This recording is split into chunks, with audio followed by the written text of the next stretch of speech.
Okay, good. So we're going to go to our next speaker. Our next speaker is Dr. Michiel Bannier.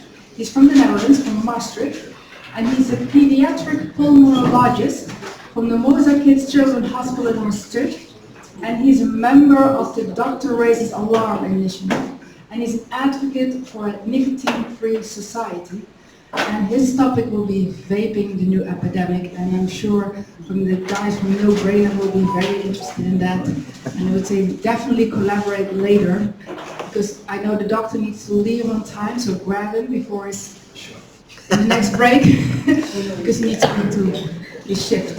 So warm welcome to Michiel. Yeah, thanks.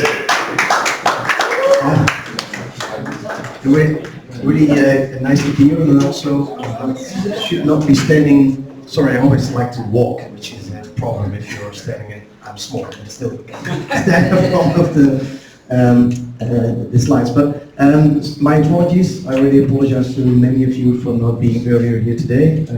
My schedule is unfortunately has been changing, but I made a presentation about vaping, and I must honestly say that I wasn't sure what kind of people I would have in front of me. Normally I speak to mostly medical people, either nurses, doctors, or students, whatever. I'm a pediatric pulmonologist, so my main profession is I'm a pediatrician, so I treat mostly people under 18. So from starting of age until 18 years of age, so that's my thing, and then I'm subspecialized into the lungs, the pulmonology, and that's what we call here a pediatric pulmonologist, which is a kind of protected title. Well, I need to register and re-register for that one. So I hope that I can tell you some interesting things, and if you think, well, this is way too superficial, then just tell me, then we go deeper into the material. And if you think, no, you're going way too quick, then slow me down. But I kept it quite general or interesting for the whole public, I hope. And this is kind of the content that I wanted to speak of. For those, well, maybe the first part is not, but you're way more into drugs and things than I am. But then I'll first let me explain e-cigarettes again. On the numbers, the health effects, which is my special interest. A little bit of the legislation, which is difficult because I mostly know the Dutch legislation and not the European or worldwide legislation. And then, also my part is the role of what we call the white coat. Honestly, as a pediatrician, I normally don't wear a white coat, because I don't like to wear white coats. But for this purpose, I usually do, because it has an effect. So please, this is what we're going to talk about. You all know vapes or e-cigarettes. You know how they function? No, I see yes and no.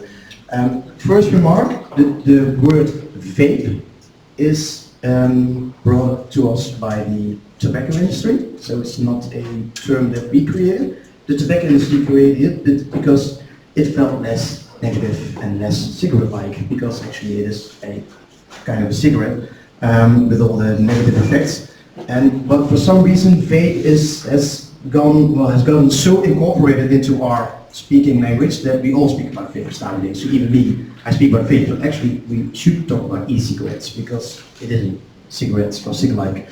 And what a vape is it is an e-liquid, either into a mod-based thing like this one or a disposable like that one. And that liquid is being heated by a heating element, and so it is not a burnt tobacco product like cigarettes, but it is a heating of the liquid. And then by heating the liquid, all the substances in the liquid, they are vaporized and are inhaled in the lungs. And then you have different kinds of how they are now, how they look like, and most are disposables nowadays. So you have just one thing, you buy it, you use it, and you throw it away, which has negative health, environmental effects also. Normally I only show the Dutch numbers, but now for this, for you, I needed to look up the worldwide numbers, and we're talking about millions, of course. This is numbers that was gathered on the website, mostly from the UK group, I think, BBC, for example.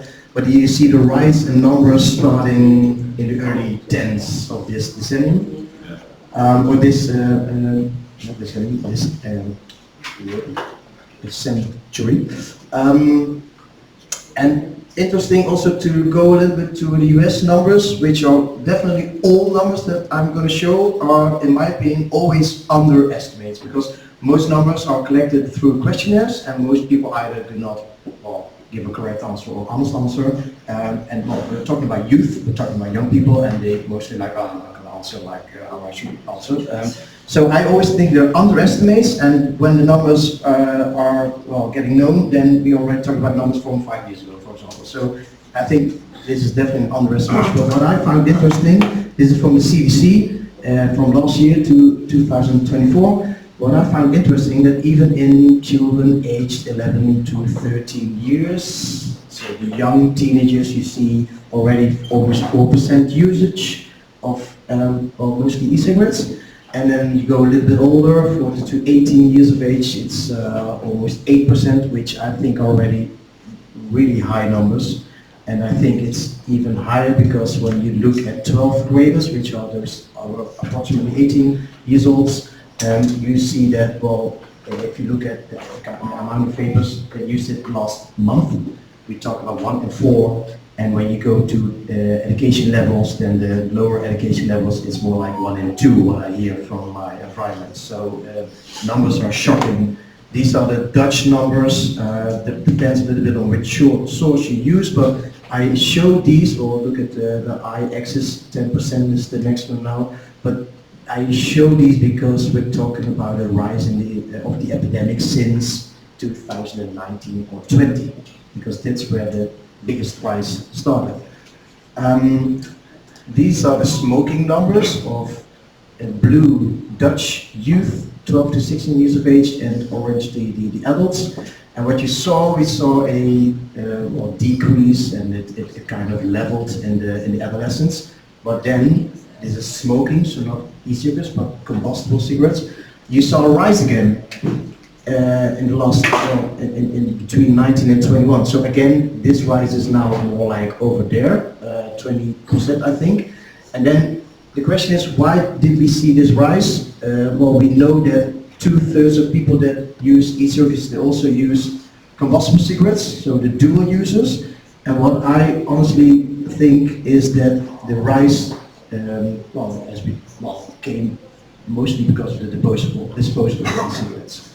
And why, if you look at the timeline of how the cigarettes were developed, well, this is how especially the US cigarettes were, e-cigarettes were developed, because already earlier it all started with a Chinese scientist that wanted to get rid of his own cigarette addiction. He created something, it didn't work, or he didn't further develop it, but then in the US the first cig lights were developed. Well, they evolved until the Juul was released, or you from the US know way more than I do, or I think the Juul is now prohibited because of all the problems they had with it. Sued, yeah. But then in 2019, the disposables were developed, and that's since the disposables we see the rise, and I'll show you in a few minutes why. And here's some English numbers. They showed here on the dotted line where the disposables were introduced, and you see here the blue dots are the vaping youth. So, well, that's youth, young adults. And you see the big rise of vaping after the introduction of the disposable. So we know for sure that's the reason why we have this epidemic currently. And also interesting, if you look at adults, which is here below, well, it's not really interesting for them. And we all know why, pictures. So this is again a little bit the generation timeline. So here are the disposables, and now I think even the most criminal version is the smart vape introduction. Became known, I think, April last year. And yeah, it's you can't get it into your mind why someone would even think of developing it. It's a device that, well, you need to score points by vaping, and with those points you can play a game, or you can get a high score of the most vaped person of the day. But for example, if you're playing the game like the simple games like Tetris, you can only play them if you have points. So if you're out of points, you need to vape to get to your next addiction, the gaming addiction. So it's two addictions in one, and it's crazy. And well, we all know. I was talking about with you about it. Well, you know what the audience is that they target. It's the youth. For example, with the sweet flavors, well, they don't do it because we like sweets, but they do it because children like sweets. And if you see these kind of campaigns, then I always, well, tell especially this group, well, they don't do these kind of campaigns for us. They do it for our children, our students, because those people are appealed by these kinds of pictures, and it is targeted as vaping is. You're sexy, you're part of the gang, we like to party, our vape is part of the party, please join us. That's what they want to show with these kind of campaigns. Like in the old days, how cigarettes were, the commercials were about the Marlboro man on the horses, like tough guys on horses, and we're gonna go fishing together. You know, it's so typical targeting, and the youth is branded. And that's, we're already past the point that they are already addicted, I think. But what we're telling everybody now, fortunately, well, more and more, is that the vape aerosols, well, it is not just harmless water vapor. There's all these kinds of serious negative stuff inside them. So let's go to some facts instead of the fiction. I always go back to the cigarette, because while we're talking about cigarettes, well, we all know what's in it, and the good thing is that cigarettes were branded positive decades ago, but now when everybody thinks of cigarettes, well, they think of this, they think, oh no, cigarettes, no, you should not use them, well, mostly, because, well, we now all know that it contains more than 4,000 chemicals, of which at least 70 are, well, known carcinogenic, and we know that they cause cancer, not only by using cigarettes, but also when you're inhaling someone else who is smoking, so the passive smoking, secondhand smoking. And we now even know, and that's my term because I'm a pediatrician, that what we call the third-hand smoking, so someone has been smoking here and all those particles, they fall down here on the ground, and all those children are walking on the ground, they inhale it. We know that even that causes damage to the developing body. And we don't know a lot of it, but we know that in, for example, on neonatal care departments, that in children from parents that have been smoking, that in the urine you find nicotine-derived substances. In the urine of those babies lying in the on the ward that were only close to the parents, what we call kangaroo, when you cuddle with your child to get bonding, and because of that cuddling, they get all the substances from the cigarettes in their body and they pee it out. And that's, well, imagine what that does to your body. We know a lot of it, we don't know, but we will know, I hope, in 10 years time, well, at the max. So a little bit, well, we all know the health effects of smoking. Here again, secondhand smoking, well, at least 40,000 deaths a year in the US. Crazy numbers, we're talking about secondhand smoking here. I think it's always crazy. And when you look at this small, tiny country that you're now in, the Netherlands, we only have 18 million people, and in this country at least 700,000 people are chronically ill because of smoking, and at least 20,000 deaths only due to smoking. So we're talking about COPD, cancers, that's only smoking. And what we know is that e-cigarettes, and I've taken that slide out of it unfortunately, but e-cigarettes, they, especially in young children, they make people start smoking. Yes.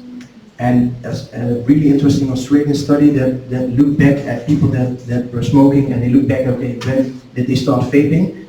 When you were 12 years of age, the risk of starting smoking at later age was 40 times higher than if you did not vape at 12 years of age. And there was a big difference between those starting at 12 with vaping compared to those starting at 16 or 18. So it's vaping is what we call the gateway to smoking. So that's why we are so against the current epidemic. So what's in the vape? What are the compounds? I think the most important one to remember is what we call the nicotine salts. So not the classic nicotine, not the free-based nicotine, but salts, which are easier to inhale and they go even quicker to your brain within 10 seconds or something, where the addiction starts.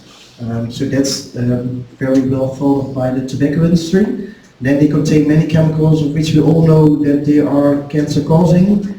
They contain flavoring, sweets, and then all kinds of other chemicals to, yeah, that are part of the, let's say, to keep them, yeah, not addicted, but to that are used as conservatives to conserve the fluid. It's actually what they are used to carry to create aerosols. Now we know that, for example, a compound like the diacetyl, which is a, yeah, we call it the popcorn flavor. Some people know the popcorn lung disease from well, workers in the fabrics where they created popcorn, the microwave popcorns that were put in those small bags. Yeah. Butterfly. Yeah, that one. So it's a butter flavor, and when all those people work in those factories, they well, they noticed that a kind of what we call an interstitial lung disease, when you have a lot of inflammation in your lungs, which can be very severe, was caused by the inhaling of that butter flavor. Wow. And now we know this disease. We call it the popcorn lung disease, not because the lungs have popcorn abnormalities, but because it was created by popcorn flavor. And we know that. I mean, everybody knows it, and well, they have taken action, but we still put it in the vapes. I mean, everybody inhales this stuff. And it's really interesting. All compounds in vapes, they are allowed in the vape fluid because they are allowed to ingest. But they are not proven negative. They have no proven negative effects of inhalation yet. Well, we know they do, but that's why they can put them in the solutions. And it's crazy and criminal, I think. And especially what then are the health effects of all these compounds? Some of them we know quite well. So I was just looking up websites to give a little bit of not my type of information that I normally show with all these stupid data and articles that you probably won't like to see here within a few minutes. But for example, this slide I thought was quite well describing what we kind of know about, for example, symptoms directly after inhaling. The RIVM, which is a national institute here that follows the youth, for example, they do questionnaires now and then, and they know that 1 in 4 children or young people that inhale vapes, they get coughing and throat irritation directly after vaping. So, and then still they keep on vaping because they are addicted. We know things like nausea, vomiting, which is a nicotine effect. Well, at the beginning, a few e-cigarette devices, they exploded. That is not happening recently, for what I know. Of course, we know dependence addiction. We know that it has permanent lung damage. We know in adults that you see impaired lung function, obstructive lung function, so COPD-like lung function developing. We don't know this yet from the young people, which will hopefully be part of a research program that I will be starting. And here is a difficult one. It can be a tool to help people quitting cigarettes. Well, I can tell you, no. In the UK, they advise it to help quitting people, but what you see, it is not as effective as they say it is, and it only leads to dual use. So you both smoke cigarettes and e-cigarettes, so it has double the negative effects. So for those that are more medically oriented like I am, or want more hardcore evidence, well, this is, in my opinion, one of the better recent articles from a really high impact journal. You see all the negative effects that we know now is caused by vaping, and we know it because of animal studies compared with in vitro studies, so studies in the laboratory, when they culture cells and then they let all these vape fluids go on top of that one. And then we also have a little bit of abuse studies, but not that many. And I'll give you a few examples more in lay terms, I think. So I think the biggest one that we know quite a lot of is nicotine. Nicotine we know quite a lot because it's been used in cigarettes, so that's why we can tell quite honestly what we know, what the effects are. And one thing that I always find striking is with the vape fluids that we have now, also with the nicotine pouches that are put under your lip. That's also being used quite a lot. You see quite a lot of young people that have symptoms of nicotine poisoning, but they don't recognize it as nicotine poisoning. They think, I had a few beers and I don't feel well. But what you see, they get nauseous, they all start vomiting, and sometimes they just go out for a few minutes. And that's because what they do, they drink a beer, 2 beers, and then they put like 2 of those nicotine pouches, or they start vaping, and a few minutes later, big guy 2 meters tall falls down, and then they think, oh no, it was my beer or whatever. But it's mostly it's the nicotine. I hear this really a lot of times, but they don't know themselves that it is the nicotine which causes it. And that's, I always find it quite striking. But we know, difficult term, we know that it causes oxidative stress, so let's say inflammation in the lungs, to keep it simple. DNA damage, I'll show you on the next slide. Well, we know that it has an increased risk of cardiovascular diseases. Impaired mucociliary clearance, that's another word for people who have difficulty coughing up mucus. So it causes more pneumonias and more throat irritation or coughing symptoms. Also a very striking one, it causes structural changes to developing brains, and that's my part. My patients, young people, they still have developing brains. The brains develop until 20 to 25 years of age. Well, you all know that because you work in the drug scene, and we know that nicotine causes, well, the connections between all the neural cells, that way, those connections are not created in the way it should be. So what we see in the long term, probably, is that more people will have symptoms of cognitive impairment, things like attention deficits will probably increase, but also mood disorders. I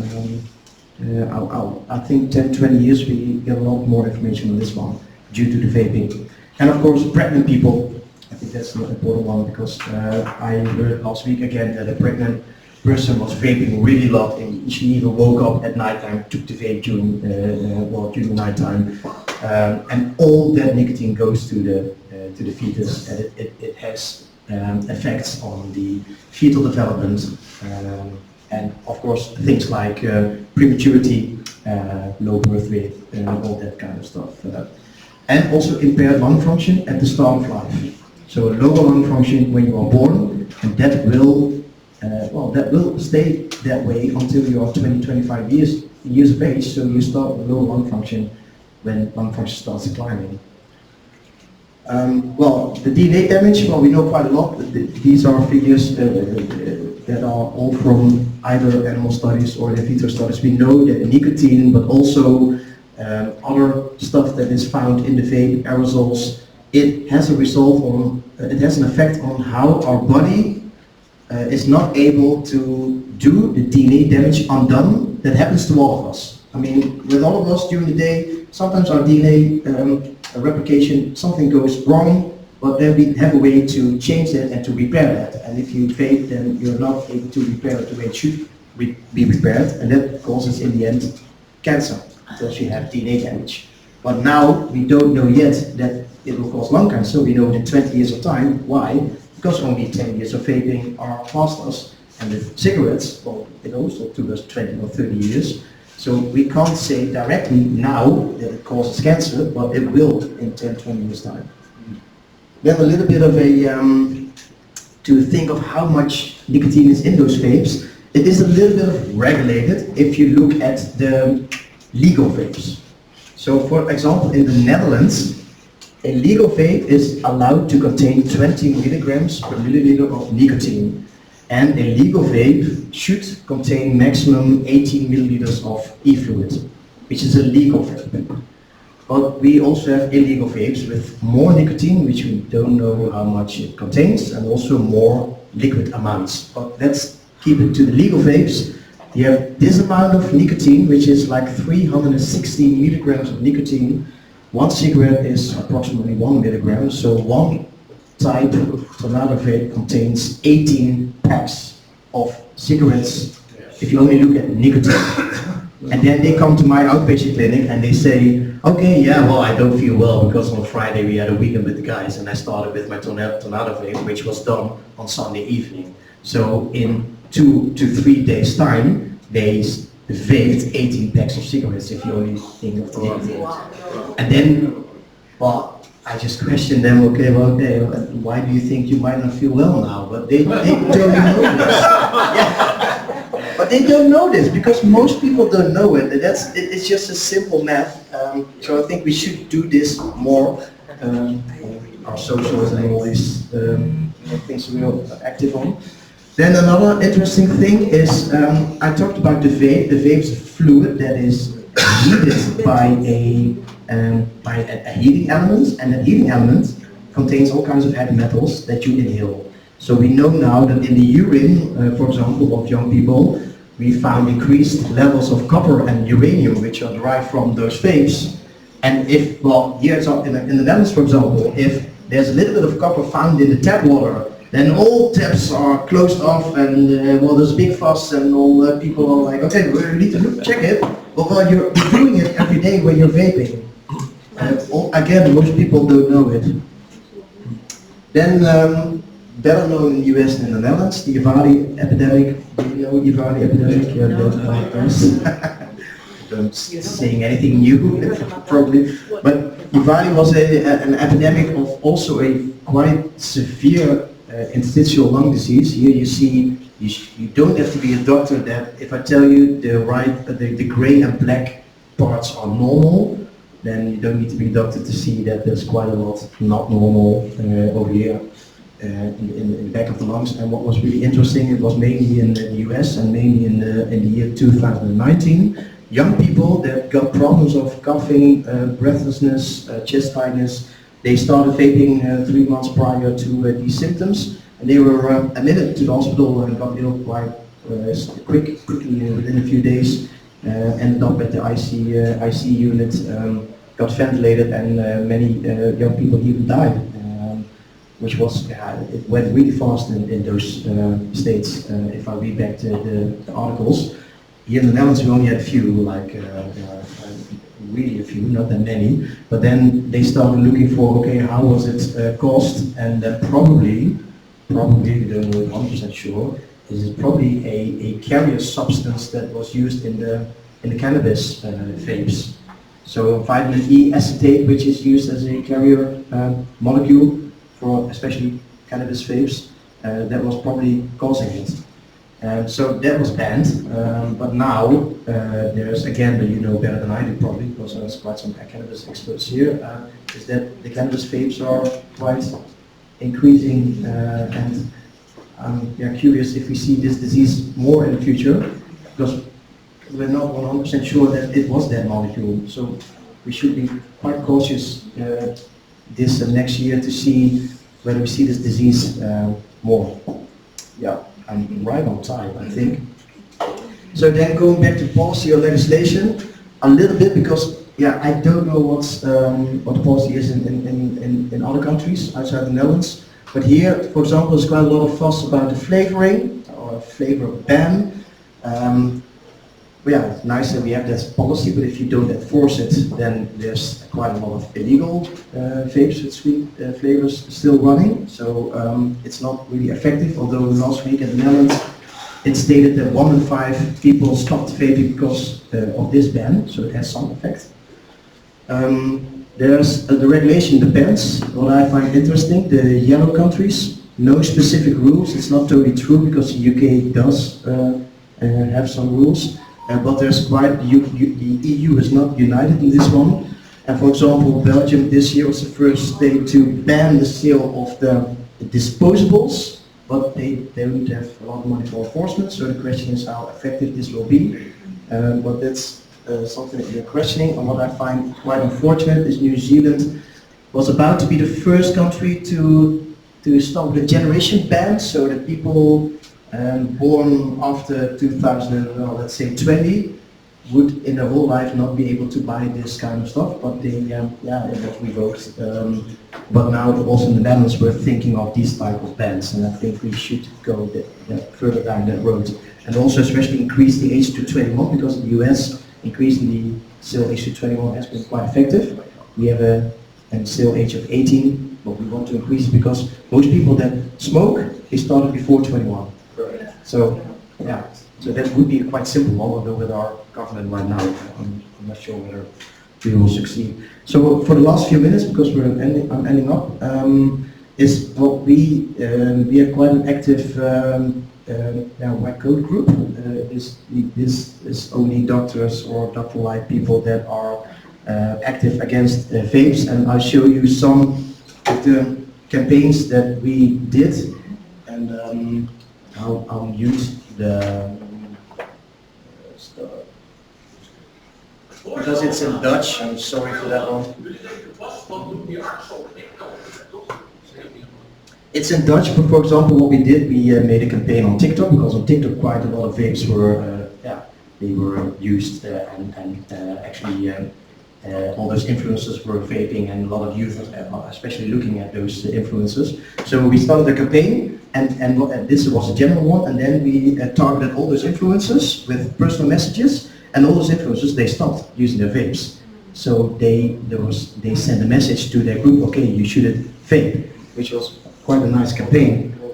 Another kind of campaign was this one, where parents were interviewed, and they didn't know that their children were looking at them. They were listening to their parents talking about what they thought of their children vaping.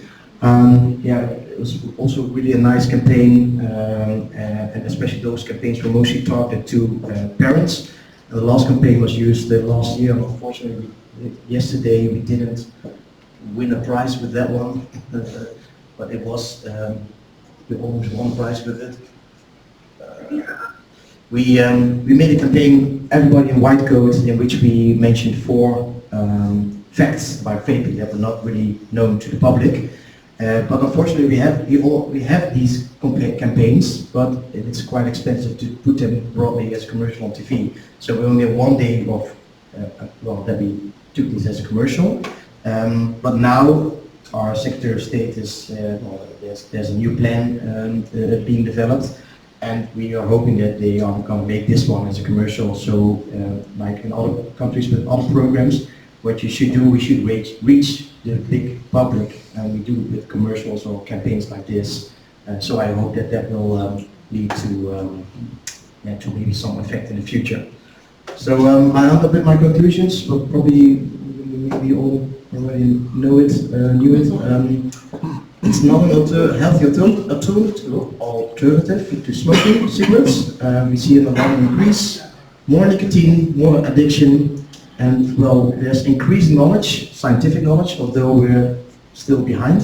I'm working on that one, and I think we definitely need more legislation. You definitely agree with that, I think. So that's.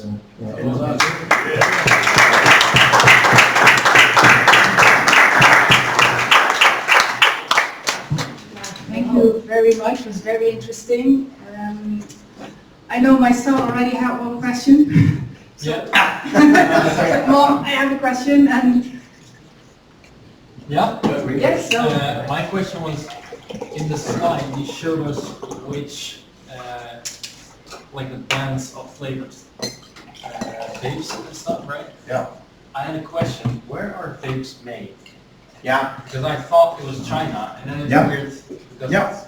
I think, well, most illegal vapes are from China, and you buy them on AliExpress or whatever, and they are just sent to here, to every country. And the problem is that what we see with our youth is they buy it on the school square, they buy it, well, they send a message through Snapchat or WhatsApp or whatever, and 5 minutes later the dealer will bring you whatever vape you like, and you don't know where it's coming from. You just don't know it. You have legal vapes in the shops. If you buy it through the shop, then mostly it is legal compared to the Dutch law. But if you buy it outside the shop, you don't know where it comes from. Okay, but like, let's say most vapes are made in China, right? Yeah. Why is China on the list with bans of flavor? Yeah, but this is the ban. Well, then again, we're talking about legal compared to illegal. There's quite a lot of illegal production. Yeah. Okay.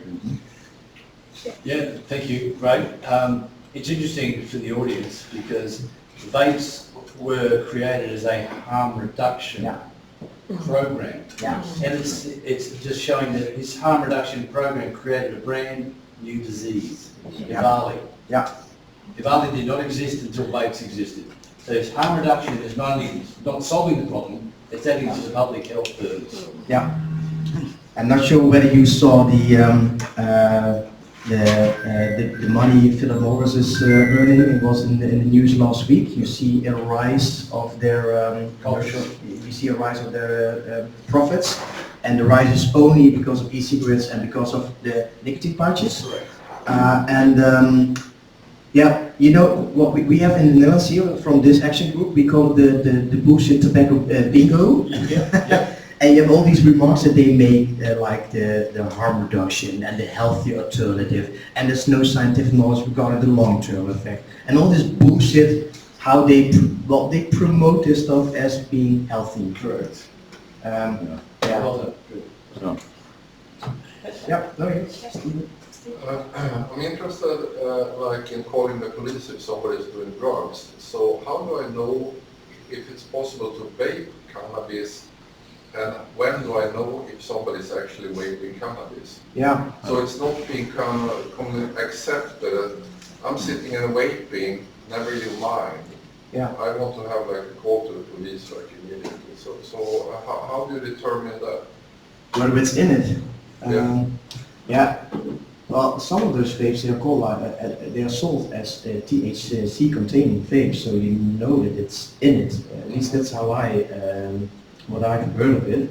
So they look like the other vapes? Yeah. They So look the same. how do you know then it's THC vapes? Yeah. I think it is written on the package. On the package on the outside. So it's not. So you can see it if the person has the package. Yeah, you can see. that person knows that he's gonna use a cannabis vape. So if they create- That's what I thought. Yeah, but if they create their own oil, if they create their own liquid, they can Yeah. just reload with their own liquid. Yeah. So they create their own tincture, they create their own tincture, you don't know what they're doing. Okay. Yeah. So the device itself is independent of the product. Yeah, some models you make your own e-juice. Yeah. E-juice. They refill it. Yeah, that's another. Yeah. So not the disposables, but those pod-based or mod-based vapes you can put in the fluid, whatever you want. Yeah. The lady over there. Oh, yes, I am familiar with the enormous problem of dabbing in the States, which is called dabbing. It's basically liquid THC that is vaped. Do you run across, and it's lethal for young people? I'm just wondering if you Yeah. run across that here at all. Now the problem, especially with vaping and my profession, is I only see them coming at the ward or at the outpatient clinic or emergency department, and I only see like the tip of the iceberg. So I think that most people that do see these problems are the addiction experts here in the Netherlands, and I hear other stories from them than what I see on my outpatient clinic. So I only see a really small amount of complaints, and so I haven't heard this one. That's good. So mostly what I see are like asthma attacks or people on the intensive care unit because of a weird pneumonia, or that is what I see most. And then even then I only see the tip of the iceberg, because most people, for example with the nicotine and poisoning, they just stay at home, they go to bed, and a day later they feel better again, for example. So so that's why I think that what I see is not representative to the big, to how big the problem is. Now maybe I can add to that before I give you, because my kids just arrived and I know they also have to leave. Let's say like those two, I have 6 in total, and these are. And I know Laurie, she started high school and then there was no vape, and now she's 18, so maybe she can say something about what she has seen changing in her high school. Do you want me to go in front? If you want. We want to see you. You are the expert when it comes to vaping. And I also know Daniel, and I know he's a little bit more shy, but he also told me about these pouches, because I never heard about it, but he was telling me that kids were using it actually in class, and even the teachers did not know it. So you see, my kids are the expert as well, so they actually perfect timing, because they can actually say what's happening in the schools. First your sister, then you. One sentence. Yes? In my last school, 90% of the teenagers were using these pouches in class.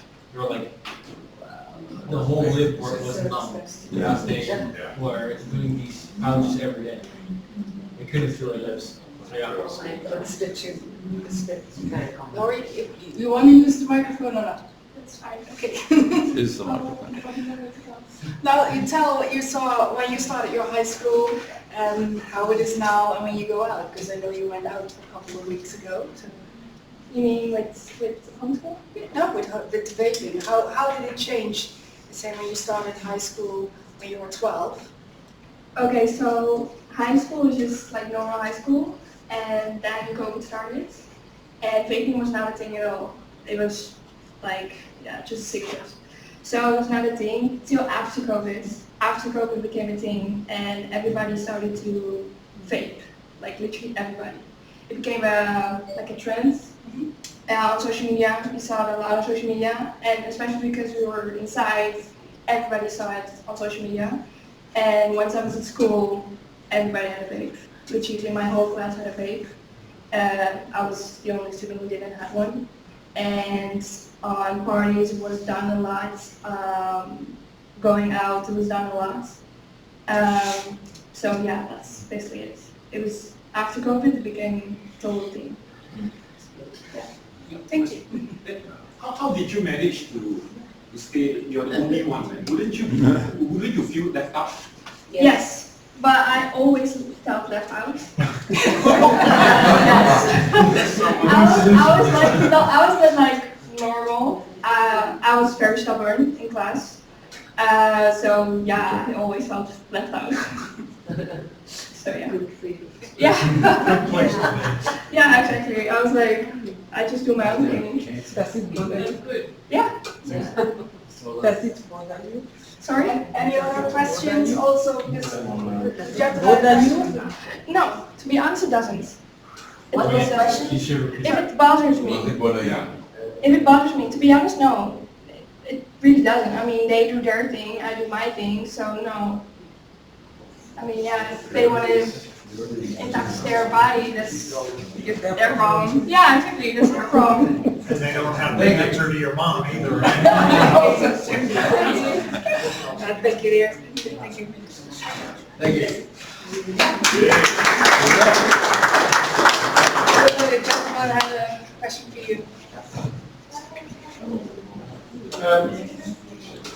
I'm a child psychiatrist working in addiction services in Ireland, and vaping has clearly become a huge issue there as well. And what struck me about it is, I think the point you made about the dosage that people are able to consume in terms of the vaping, that the severity of the nicotine addiction that kids develop within months is way more severe than the addiction they were getting to cigarettes back 30 years ago.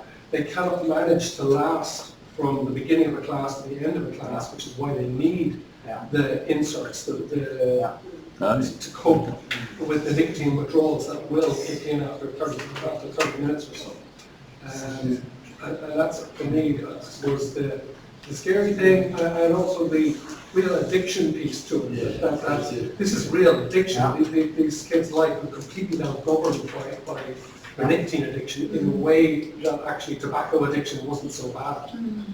And that makes it so difficult that I think we still don't know how to get them off in the best way. And we have in the Netherlands we have only one commercial program that is allowed in youngsters, or that is allowed in teenagers in the way that it is you don't need to pay for it. And well, what they use is, of course, what we know from the smoking cessation programs.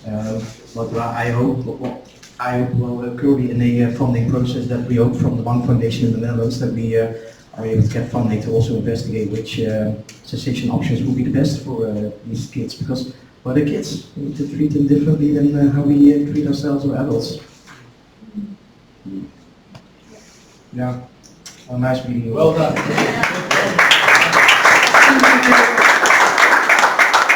Very interesting, very nice, and I said, unfortunately, it's needed that we take action because, like I said, to start with, and vaping we go to addiction, to THC addiction, and it's the new gateway drug. We were talking about marijuana, it's no longer the gateway drug.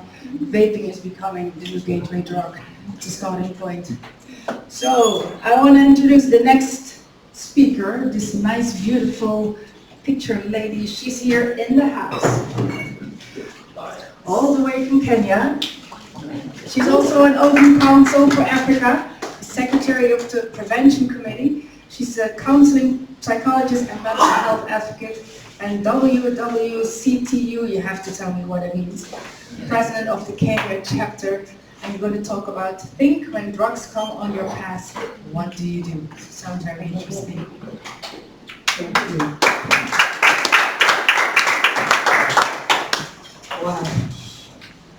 Good afternoon, everyone.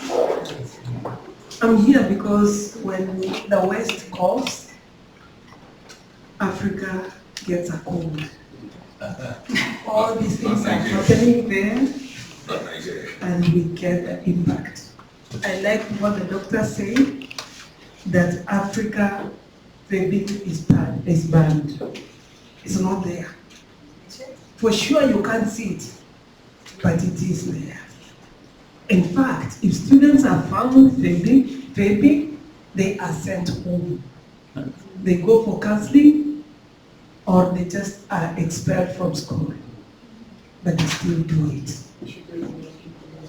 And so, on paper, it's not there, but I think we have it more than here, because they say, when it's not encouraged, it's sweeter when you steal. And so it's all over. Now, my name is Florence Onsando. As you have heard, I'm a counseling psychologist and I'm a mental health advocate. I joined this thing late in life, and I did it for my own selfish reasons. It was selfish because very many people around me, people I love, people I cared about, were getting involved in drugs, and some of them with very bad consequences. And I was helpless. I did not know what to do. One very bad incident that happened was a neighbor of mine who had a very big job in an international organization. He was a manager in that job. And he deteriorated continually until I saw him die with my own 2 eyes. He fell down backwards, he bled to death. It was so bad, and I did not know what to do. And I said, I must do something. And I went to school. And I'm more on fire now because I know what I did not know when I should have known. And so for me to be here is because of my own selfish reasons. And they're good enough, don't you think? Yes. And so I've had people talk about a lot of things, from the UN to the government to the lawyers, talking about what they do. I do my thing on the ground. I don't do those big things, but I think what I do has a big impact. Because I encounter young people who are struggling. As I progress with my presentation, I will talk about a young man called Glenn, who I helped go through very difficult life. Glenn's father died when he was a young man. And we listened this morning and we found out that Africa in Kenya, we are a community. Children belong to the community. So when the father dies, other fathers come up, uncles, cousins, somebody who takes up the child and takes care of that child. And so Glenn was taken care of by his uncles. The bad thing is that the uncles mistreated Glenn so badly that he lost meaning. He didn't see the need to live. And 3 times he tried to commit suicide. One by cutting himself, another time by overdose, taking a lot of medication, and the 3rd time by hanging himself. The 3rd time he would have succeeded, only that someone walked into the house while he was preparing to kill himself. And I met this boy at the age of 15. Having taken drugs with a lot of tattoos all over his body, his grades had dropped to almost 0, and his life was meaningless. And today, Glenn is at the university pursuing law. And he calls me Mom Florence.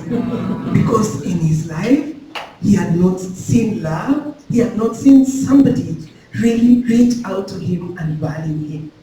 And so I might not be up there, but I'm down here on the ground making a difference. And so the question we want to talk about in the next few minutes is, when drugs come on your path, what do you do? What do you do? And I've said, think. Now, in Kenya, before I come to Kenya, I just want to introduce, and I want to do it in a very layman language, because this is how I relate with the young people. In 1971, we have President Nixon of the USA. He declared war on drugs. In 1981, we have Nancy Reagan popularized a slogan, just say no to drugs. Today, our focus has shifted towards advocating for responsible drug use. And so the question we ask ourselves is, are the rights of families, especially women and children, of lesser value than the rights of drug users? Or who defines responsible drug use? Is it the victim of abuse, the children born with deformities and left homeless, or the drug user? Who defines? And if we say addiction is a disease, how can a sick person say, I want this much medication? How? Who says that? So granting rights to one group often then impacts the rights of others. You know, as we talk about the rights of the children, I think we need to be a bit more selfish.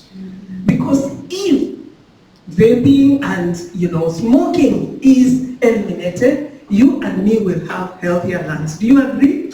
Yes. Because all of us are smokers here. None of us can say we don't. Because, just when I landed in Amsterdam yesterday, as I got out of the airport, by the time I got here, I was smoked because there was so much. I don't see that much in Kenya.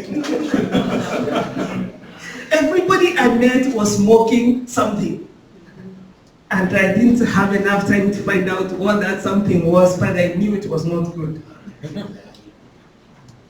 We have had this, I am not going to say more than that they affect the individual, the family, the community, and the child.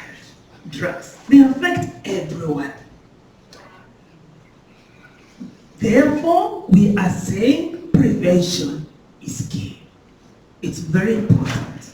Imagine if we prevented, we will not have all these organizations coming and all these, where are the bongos? You talked of bongos yesterday. All these bongos coming in because they will have nobody to deal with. But I keep asking myself, these guys who are saying smoking should be allowed, don't they care about themselves? Because it also affects them. Bearing in mind that none of us is here forever. You see, drugs are more accessible now more than ever. I grew up in Kenya, and I didn't see drugs until so late in life, until much later. I was working and on my own, but now children, up to very small ones, they know what drugs are. One time I'm talking about drugs in a group of young people. I think there were children who were about 12 and under. And one of the girls told me, they called me teacher. She said, teacher, I was showing them, MDMA, and she said, but my cousin takes those ones and tells me they're for colds. And so they are there, but they're everywhere. Everyone has seen it. And so we must empower our young people to make wise choices. And that's why we came up with a model, think. As OVM, we are talking about think. Why talk about think? It's because the mind is incredibly powerful. It's a powerful tool for making decisions. And so we need a healthy mind to make healthy choices. If the mind is infected, If the mind is not well, then your choices are also flawed. Okay? And we know that drugs change the way the brain works, leading to addiction, poor decisions, and mental illness. All that we have done, we have seen. So engaging the mind effectively can help the individual to develop the right attitude, right habits, and resilience to stay healthy free. And so we are starting with the mind. So I'm just going to talk about the word think in my presentation. That's a model for prevention. We have said prevention is key. And so how do we prevent? And I'm going to talk to you as the young people I talk to in my local community where I am. So think. T stands for train your mind to make wise choices. For sure we are here because of choices. Every day you wake up, you are making a choice, either for good or for bad. And you can't be in between. And so we are telling them that they need to strengthen their ability to think critically before making decisions. Think before you make decisions. Understand that your thoughts shape your actions. Your thoughts, it all starts with the mind. Even those who are vaping, those who are taking whatever they are taking, or who are not taking, it starts with their minds. And so we are telling them, use your mind. Sometimes we talk about common sense, and then we say common sense is very rare.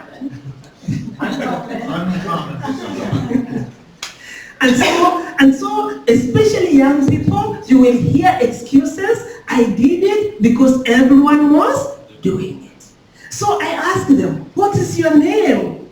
Your name is not everyone. So you must take responsibility of your own actions. And that means they must think. They must own their own decisions. And the only way to make an informed decision is to stay informed of the dangers of drugs. We have already said all that, right? So you can't make a wise decision if you have no information. Information is very key. And then we encourage them to be role models by encouraging others to make positive choices. And I'm glad we have Lucas here. I love you, young man. To make those decisions, it takes great effort. All right? Then we have H, which is harness the power of positive thinking. All right? So be aware of what you want. That's what we tell young people. Some of them want to be successful. They want a lot of money, but some of them don't even know what success looks like. So I ask them, what does success look like? What does it mean to be happy? I want to be happy. What does happiness look like? So they need to be aware of what they want, right? And that includes practice of self-affirmation. Self-affirmation. You find that many of these young people who get into drugs are joining in a group where they just want to be accepted, loved, and valued, and in the process they lose themselves. But once they know who they are, they know they have value, they know they need respect, then they can make those decisions. So, and we also encourage them to engage in groups and activities that promote personal growth and positive values. So we move to I. Think. I hope you are thinking. Okay? Investigate before you act. So we are encouraging them to question everything. When you question, when you ask, you will get answers. Right? Don't fall for false information or peer pressure without thinking critically. Like now in Kenya, where I come from, you will find young people being told that it relaxes you. I tell them, yes, it relaxes you, but it relaxes you all the way down until you can't do anything. Is that the kind of life you want? Yes, they say it's medicinal. I tell them, yes, it's medicinal. But you take medicine all the time? Are you sick? You see? So we are asking them, think, question everything. Recognize situations and people that may expose you to drug use and stay away from those situations and those people. Stay alert to media influences that may glamorize drug use and learn to question them. The media has been used so strongly to destroy our young people. And we've seen what the doctor here has just told us. The media has destroyed our young people, especially when they talk about the e-cigarettes. They are saying that it's good, it gets you out of tobacco, but we have seen it doesn't. It only messes you up. They are saying marijuana is better than cigarettes, but we have seen it's not right. So as they question, as they listen to the media and they really understand for themselves, then they are able to make wise decisions. Then N stands nurture your mind and body. That means engage in healthy hobbies like sports, music, reading, and volunteering. Many of our young people, their hobbies are on the, what do you call that? Thumb age, they are on their thumbs, you know, either playing video games and things like that. So really, they are not nurturing their bodies. So parents, I encourage the parents that they need to introduce their children, their young people to sports, to reading, to volunteering activities. Have something that will occupy their free time. They practice self-care, be mindful, and learn stress management skills. We have seen that many times young people get into drugs to get away from pain. Maybe there's a problem in the family, people are fighting, maybe they are not doing well in school, maybe they have been abused, wherever they are, in whichever way, and we are saying they need to learn healthy ways of managing stress so that they do not go into drugs and other things to calm and stay away from the pain. In fact, there's one doctor I like to listen to. I don't know how many of you know Dr. Gabo Mate. Dr. Mate has talked about addictions, and he says many people get into addictions to numb their pain. And so when you are dealing with addictions, you need to understand what pain are they running away from so that you can help them get healed. Okay? Then develop mental resilience by practicing meditation, journaling, and problem-solving skills. And then finally, K, keep your mind focused on your goals. When our young people have goals, when they have where they are going, they will attract people into their lives that will help them move towards the goal. Okay? Many of them have no goals. They don't know what they want. If you don't know what you want, any road can take you home. So you need to know where your home is so you follow the right route, okay? And so we ask them to work on building skills and talents that align with their ambitions, and then they need to have role models, people they look up to. And unfortunately, many of our role models are, media personalities, people who really cannot take them anywhere because themselves, their lives are messed up. So we encourage them to get proper role models that they can work with. So by using the think strategy, young people can make wise decisions, avoid drug use, and inspire others to do the same. So in conclusion, even at a young age, we encourage young people that they can be example for other kids when they say no to drugs and alcohol. Saying no to drugs shows respect for themselves and for their families. I think we need to insist on this one. It's respect for your body, because your body is precious. You value it, and therefore you don't want to destroy your body by putting drugs inside. But you must know what those drugs are doing before you say no. So we are saying you respect yourself and you respect your family. I am so happy with Larissa here when she's looking at her children with pride, and the daughter is saying, it doesn't matter to me. I've always been different, and it's okay because I know I'm different in a good way. Don't you think so? Yes. All right? So by staying informed, avoiding people and situations that can lead them to make bad choices, and seeking help from people they trust, young people can remain drug-free. And each of us can do something to make a difference. Let nobody say there's nothing I can do. Now, in my community, I'm doing a little bit to make a difference. We have walks which we enter works to sensitize people about drugs. You can see there at Turning Point Counseling Solutions, the organization that deals with mental health. We do mentoring of young people. This is one of the groups. We take them in, we talk about a lot of things, life skills and other things, and then we empower them to make wise choices. I go to schools. This is one of the schools. You can see we are talking about life skills. We are talking about the effects of drugs. We are talking about prevention. We have Nelson Mandela. I think all of you know him. He said that if you want to talk to the person, if you want to talk to their heart, you talk to them in their mother tongue, in the language they understand. So we have vernacular radio stations that we go and we make noise about drugs, their effects, and how you can prevent such effects. Then we have, before I finish, I want to call Musa. Come and talk about social media. You have only 3, how many minutes do I have, Laris? You have 7 minutes. You have 2 minutes of my 7 minutes.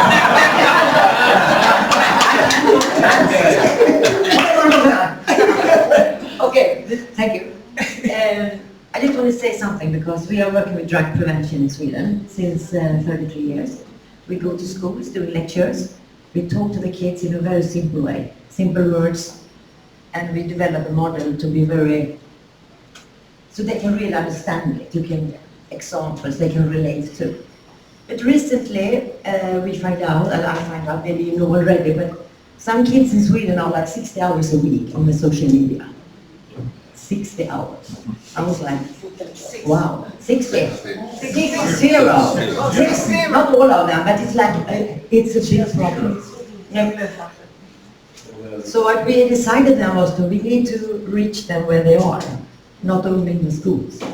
So we opened up TikTok, we did campaigns on TikTok was the thing for us in Sweden at least. So last year was the first whole year we could see. So we did videos, very short videos about the effects of cannabis, for instance, like how it affects you, or young people, we interviewed them. We did short, like on the TikTok, and then we put a longer one on YouTube. So I was very surprised what the effect was, because we reached last year 1.6 million people. We had, now I don't know if people views, we had 1.6 million views. So I think everybody should do this. Maybe you don't like TikTok, you don't like social media, you know, but we need to reach kids where they are. And also we can help parents, because we have different lists, you know. So you have for parents, and you give them tips and advices, how to communicate your kids, and all this, and then you can have lists like playlists for young people. We stop to drugs, so you do different, and you can do so much, and you can put everyday out stuff. Short, then we can, yeah, influence, it's time out, yeah. Okay, that's all, thank you very much.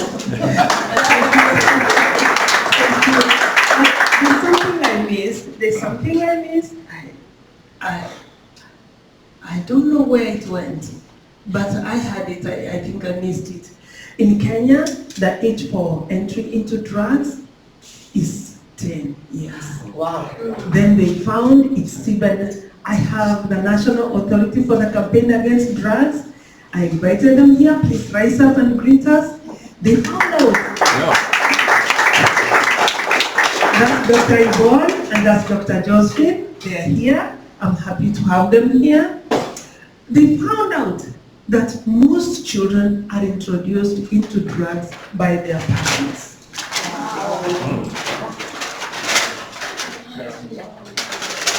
They don't intentionally do it, but I don't think you even know because you keep drugs in the house. Who takes it and adds water? Who adds water into your alcohol in the house? Your children. So that parents unknowingly introduce them. You go out there, you are drinking and smoking, they go there drinking and smoking, their children are playing, at the end they look for the cigarette butts and they want to see how it tastes like daddy's. So parents unknowingly introduce their children. And how do you as a parent say, don't take drugs, and you are doing drugs? You see, You have no moral authority to do that. And so parents, as she said, parents need to be taught. I finish with a story of the hummingbird.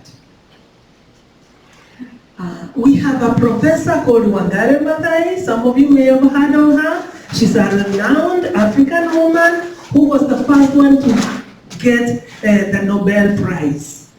And she talked about the hummingbird. And she said there was a forest that was on fire. And all the birds, the animals looked at that fire and they said, wow, it's too big. What can we do? You know that sometimes it's so much, you just can't do anything but watch. And so all the birds were watching and the big animals were watching. But the hummingbird went out and ran to the river and picked water with a pick and came and poured and ran back and came, and the animals were asking, what are you doing? Are you serious? You can't even put out the fire. And this hummingbird, you know, it's a very small bird. It was being discouraged from going out. And the hummingbird said, I will do what I can. The story goes on to say, from this hummingbird's action, the other big animals, the elephants, the lions, were encouraged, and they all went and brought their water, and then they put out the fire. What's the moral of this story? That if I do what I can, if you do what you can, this drug issue looks so gigantic, so big, so difficult. But if I clean my corner, you clean your corner, we make the whole house clean. Thank you very much.